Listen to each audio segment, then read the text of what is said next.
تاکہ آپ سب کا یہاں آ کر بیٹھنا اور ہم سب کا یہاں آ کر آپ کو لیکچر دینے کا ہمیں فائدہ ہو۔ اسی کے ساتھ میں دعوت دیتی ہوں رخسار کو کہ وہ آئیں اور آپ کو اس لیکچر کی مزید معلومات فراہم کریں۔ ہمارے لیکچر جو ہم نے یہاں پہ دینے ہیں ان سب کا یہاں پہ جو ہے تعارف کروایا گیا۔ 3 روزہ ورکشاپ میں مختلف موضوعات پر مختلف لیکچر دیے جائیں گے۔ آپ نے ان سب کو توجہ سے سننا ہے۔ اب دیکھیں، آئے تو ہم جامعہ فیض مدینہ کی طرف سے ہیں، لیکن آپ کو یہاں پر بٹھانے والا اور ہم سب کو یہاں پر اکٹھا کرنے والی کون سی ذات ہے؟ اللہ رب العزت کی ذات ہے، جس نے ہم سب کو یہاں پر اکٹھا کیا اور ہمیں اس ورک شاپ کو اٹینڈ کرنے کی سعادت بخشی ہے۔ آپ کے اسکول میں بہت سی ٹیمز آتی ہوں گی، لیکن آئی ہوپ کہ ختم فوج کی ٹیم پہلی بار آئی ہے، ایسے ہی ہے نا؟ کبھی کسی نے اس موضوع پر کچھ بیان ہی نہیں کیا اور بچوں کو معلومات فراہم نہیں کی، اور اس بات پر ہمیں اللہ تعالیٰ کا شکر ادا کرنا ہے کہ وہ رب کریم جس کے حکم کے بغیر ایک پتا بھی نہیں ہل سکتا، ایک ذرا بھی حرکت نہیں کر سکتا، کوئی چیز عدم سے وجود میں نہیں آ سکتی۔ آج اس رب کی عطا سے ہم یہاں پر اکٹھے ہوئے ہیں اور اس ورک شاپ کو سننے کی سعادت پا رہے ہیں۔ کس کا ہے؟ حقوق والی بات کہتے ہیں نا، بندوں کے بندوں نے سب سے پہلا حق کیا ہے؟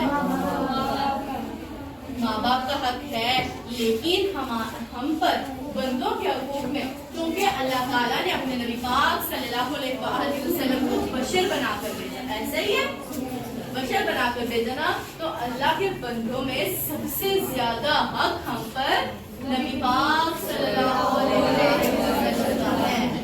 اور نبی پاک صلی اللہ علیہ وسلم کے بہت سے حقوق ہیں ہم پر۔ آپ بتائیں گے ہم پر کیا حق ہے ان کا؟ ہم کیا کریں ان کے لیے؟ درود پاک پڑھیں، شاباش، اور عبادت نہیں کہ بے شک ہم نے قرآن اتارا ہے اور بے شک ہم خود اس کے نگہبان ہیں۔ اب بچوں آپ مجھے بتائیں کہ جس چیز کی حفاظت خود اللہ پاک اپنے ذمہ لے لیں، کیا اس کو کوئی نقصان پہنچا سکتا ہے؟ نہیں پہنچا سکتا نا۔ پہلی جو کتابیں نازل ہوئی تھیں، اب کتابیں نازل ہونے کا مقصد کیا ہوتا ہے؟ اللہ تعالیٰ نے کتابیں کیوں نازل فرمائی ہم پر؟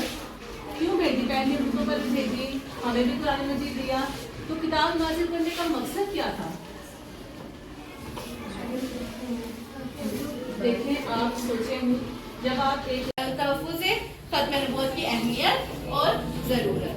اب آپ نے انٹروڈکشن لے لیا، سارا کچھ آپ کو معلوم ہو گیا، لیکن جب تک ہم کسی نام کا میننگ نہیں جانتے، کسی نام کا، کسی ٹاپک کا مطلب نہیں جانتے، تو اس کے اندر یہ جو ورک شاپ آپ کو کروائی جا رہی ہے تحفظ ختم نبوت، اس کا مطلب کیا ہے، اس کا معنی کیا ہے، اور یہ ہمارے لیے کیوں اتنی اہم ہے، کیوں ضروری ہے، ہم اس لیکچر میں یہ سب جانیں گے۔ سب سے پہلے ہم دیکھتے ہیں اس ورک شاپ کا نیم کیا ہے؟ تحفظ ختم نبوت۔